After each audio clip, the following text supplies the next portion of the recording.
When multiplying mixed numbers, it's really important that you don't multiply the whole number by the whole number and then the fraction by the fraction. That's a really common mistake. Instead, you want to change your mixed numbers to improper fractions. So 1 2/3 is going to become 5/3 by multiplying 3 times 1 and then adding 2. The denominator of 3 will stay the same.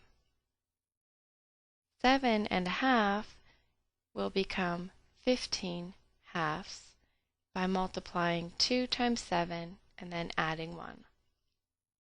Now you're ready to multiply. 5/3 times 15/2. Remember, when you're multiplying fractions, you don't need a common denominator. You just simply multiply straight across the top and then straight across the bottom. If you want to reduce first, though, you can look for common factors between numerators and denominators. In this case, both 15 and 3 can be divided by 3, leaving a 1 in the numerator and a 5 in the denominator. You can reduce any numerator with any denominator if they have a common factor, but you can't reduce one numerator for another numerator. For example, here I have a 5 and a 5 in the numerator, but I can't reduce them since they're both on top of the fraction. So instead, I just multiply straight across the top. 5 times 5 is 25, and 1 times 2 is 2.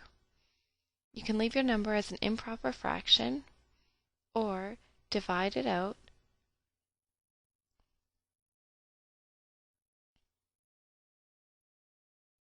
to see how many whole numbers you would get and what your remainder would be.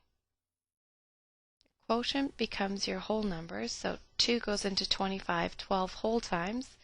Your remainder is your new numerator, and then of course the denominator of 2 does not change. So 12 1/2 is the same as 25/2.